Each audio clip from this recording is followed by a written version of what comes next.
Hello everybody and welcome back to the Prince of Persia 2008 walkthrough. It's time for us to head further into the Royal Palace and continue our expulsion of the concubine from these areas because she's kind of very evil. I mean, less evil than the alchemist and the hunter, but still evil all the same.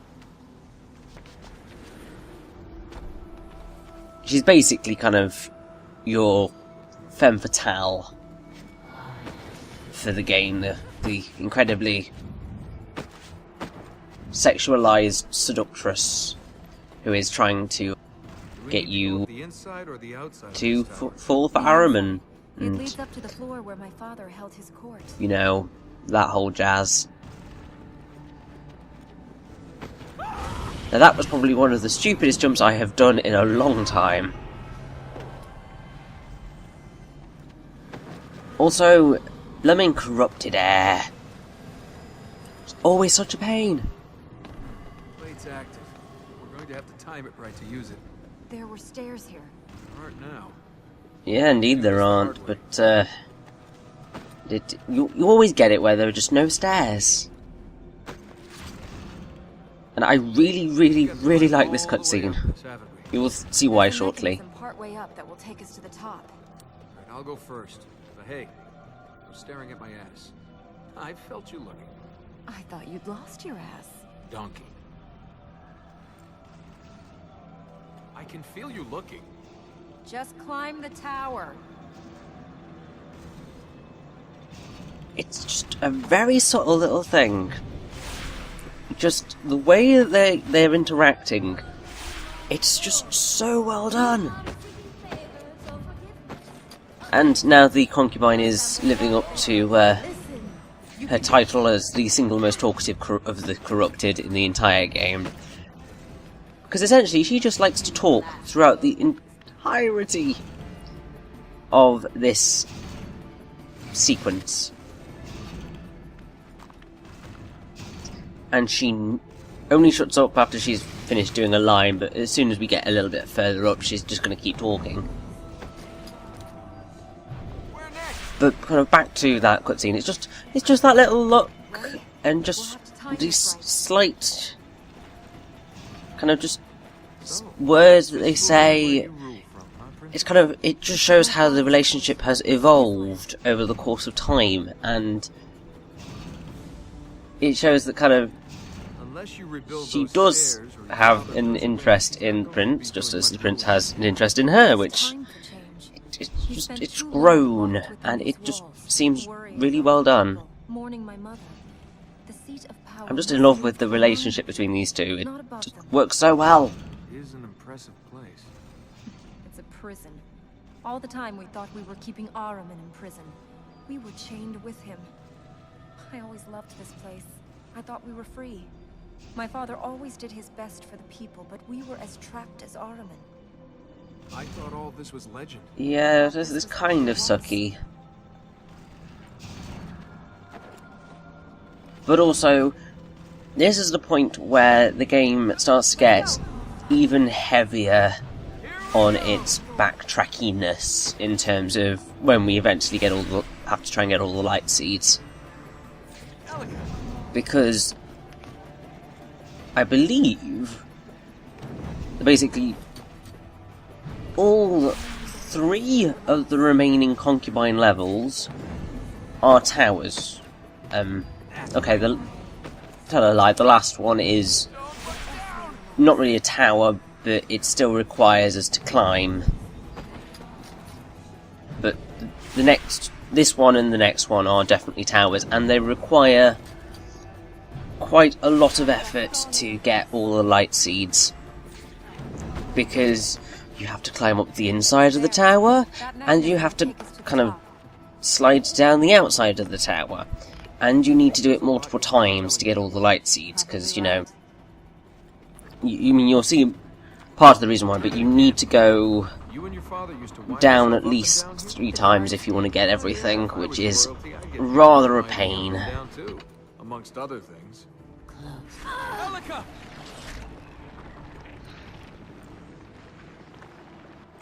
Why do you want a princess when you can have a queen?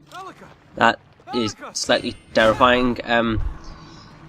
Yeah, because we'd prefer to have Elika, you know, because she's not a crazy ass lady who sold her soul to essentially the devil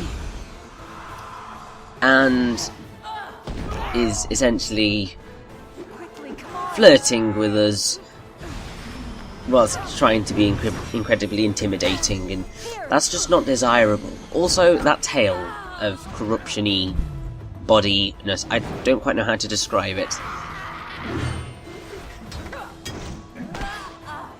She's just not a really very desirable character in the grand scheme of things, so that's exactly why we wouldn't want a queen when we could have a princess. Don't tempt Armor. Also saying that, when it comes to narratives in general, it generally always is the princess or the daughter that is desired by the hero, largely because they're the ones who are free, sort of. So obviously, queens are generally married to the king, therefore they are taken. Therefore, the princess slash daughter is the more easily attainable of the two, so that's why they are generally preferred. Obviously, you do have instances where that is not the case. Perfect one being the story of Guinevere and Lancelot, because in that instance she is the queen. And it's also the same in the Tristan and Iseult story, because I think she is a queen as well. And they're both married, both knights wanting to join with the queen, and yeah, that goes badly.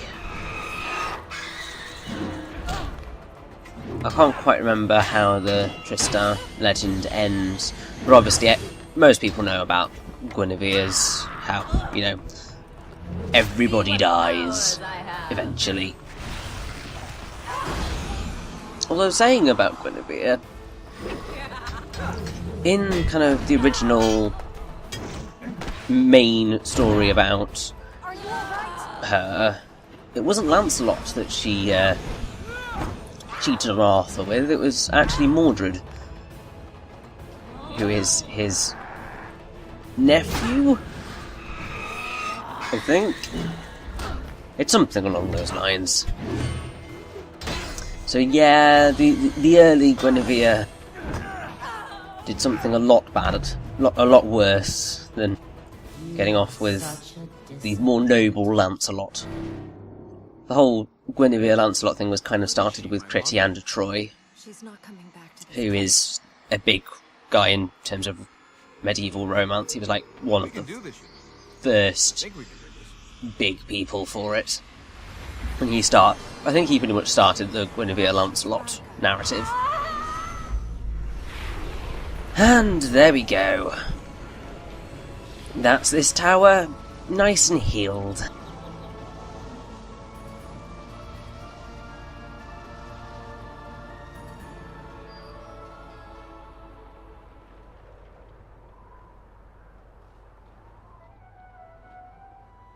Princess against fake queen, the princess is the winner.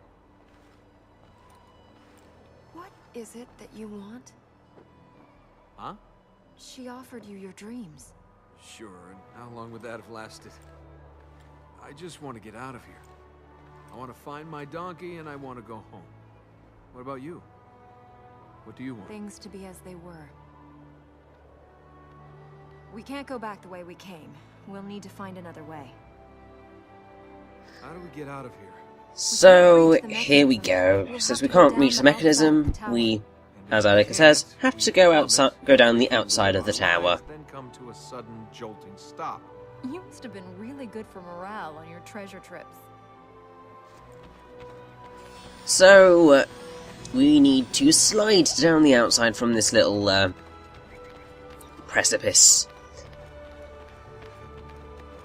And I have to say, kind of from the top of these towers, this area is really, really pretty. Also, I am still slightly in awe of the fact that you can see the areas that you're about to go to from all the way up here. Like, the corridor that you could just about see just off to the side of the tower, you are going to be running down that at a later point. Also, you can see the Breath of All Mars power plates just sitting here. This is why you need to essentially slide down the tower 3 times. Because you need to slide down it once you've made it up to heal the fertile ground. You need to then run up it again with the Breath of All Mars to get those light seeds, and then slide all the way back down. And then you need to go up the inside of the tower, and then to be able to progress, you've got to slide down all the way again. And that happens very similarly in the fertile ground on the other side. And it's just like, why? Why do this to me? You have to go through slightly similar frustrations in the City of Light. Although, from what I recall, it's nowhere near as bad, largely because on the 2 that you do, you only ever have to go up kind of twice instead of 3 times. And you can get down through the inside if you want to. Which is very, very helpful.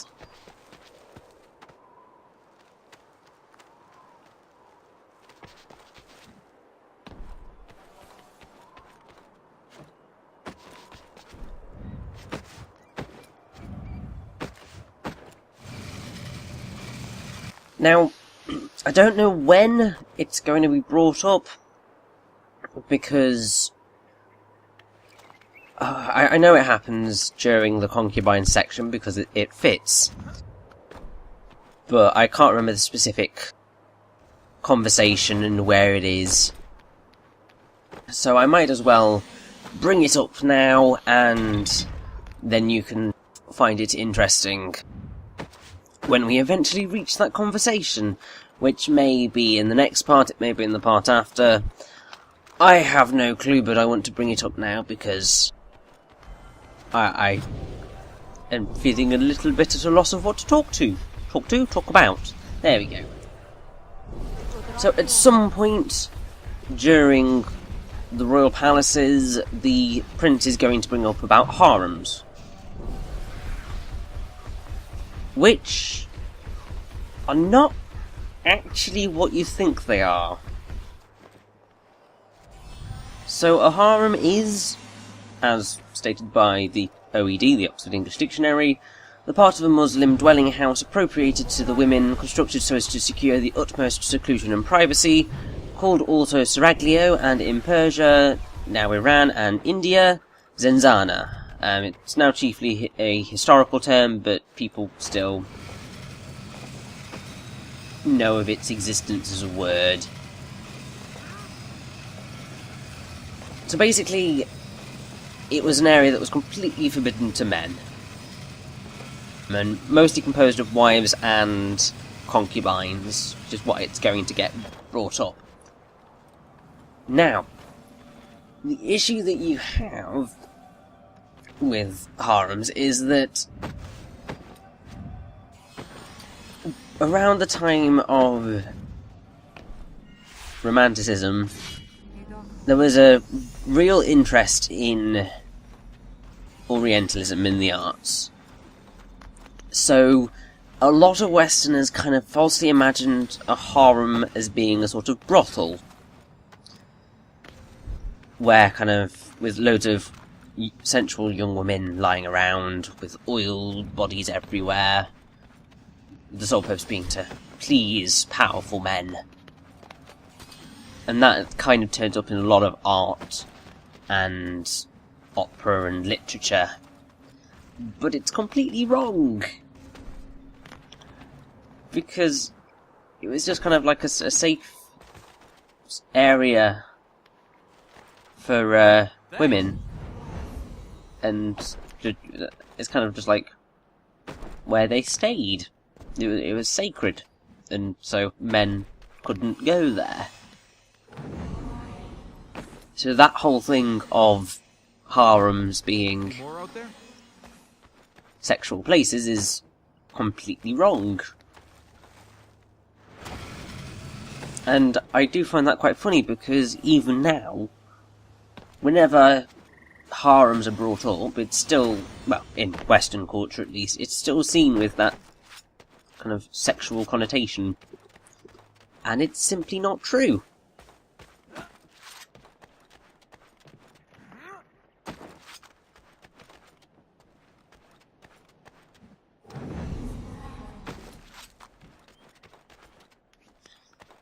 And now I'm going to move away from all of these sexual politics and sexual words, because I'm beginning to feel slightly uncomfortable, and I'm sure you guys are too.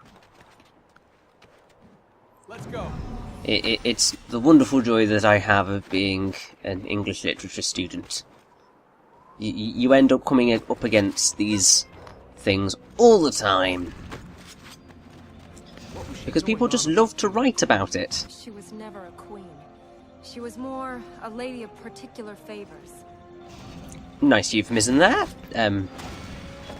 Quite fitting, I believe, for the concubine, a lady of particular favours. It's almost like... There's a poem which I really like, Frolippilippi by Robert Browning. And right at the start, the monk Frolippilippi is caught near an alley's end where sportive ladies leave their doors ajar. It just sounds completely ridiculous, but it's just really funny. Because it's a complete euphemism, but yeah.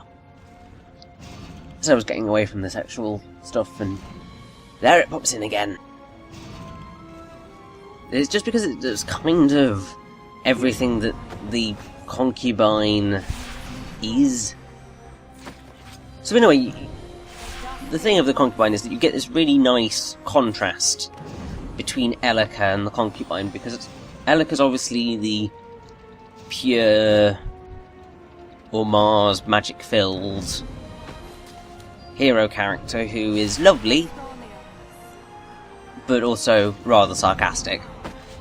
And then you have the concubine who is evil, crazy, and filled with dark magic. So, having that contrast is quite cool. Because in a way you could kind of see the hunter as the prince's counterpart, almost. In that both of them hunt things. I mean, it's not quite accurate because, I mean, the prince is a tomb raider. He's a thief. But in a way, he hunts tombs. Now, I will say right now, this is not the way that you are meant to be getting a lot of these light seeds. You are meant to, you know, get these when you are right in those areas, instead of being a crazy sard like I am. But let's just say that I saw them and I thought, I don't want to have to climb all the way down again and climb back up, so I will just do it this way, and it remarkably succeeded.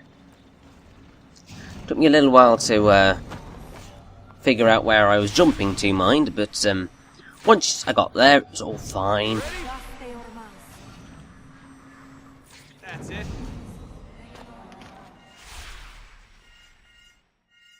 And thankfully, I think we are nearly done, yes. We just need to get back up to the top, slide all the way back down, and go down our final corridor, and then this area will be complete. I do like it when you can complete areas in a single swoop. It pleased me very much when we were able to do it in the Vale. because that's not an area where I was expecting to be able to start to be able to do that. But to be able to completely do it now is just rather gratifying.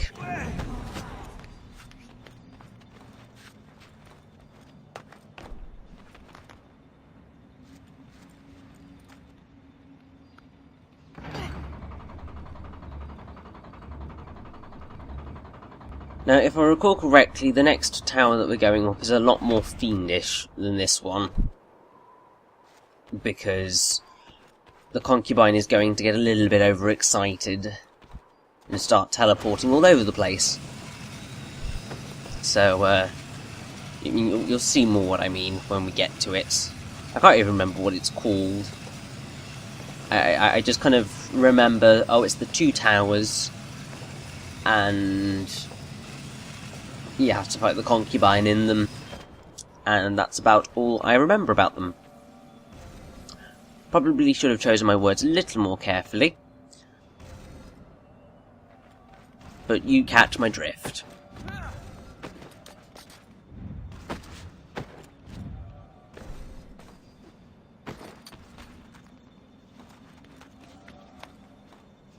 Also, the light seed that we are running to right now is a bit of a weird one. Now, I think what you're technically meant to do is to use the blue power plate to handle Mars over to the power plate above that wall and then grip fall down. However, there's a slight bug that happens. And essentially, it means that when you hit the, well, if you don't do anything with the power plate, then you just fall to your death. It's a bit weird. Something kind of similar happens in the epilogue, where there's a bit of a glitch involved with the Handful Mars power plate, where you grip fall when you don't mean to, but yeah, it happens. That's the Royal Spire, this one. I do like that all of the areas have got names, I just can't remember most of them. Because really, you don't remember these areas for the names, for the most part. You remember them for what is in them. It's like, I can remember the fact that the construction yard is the one with the 4 wooden platforms that you need to move, and the Martyr's Tower is that one I hate. But a lot of the titles I just can never remember, because they're just kind of just there. But in the next time, we will move on with the Royal Palace.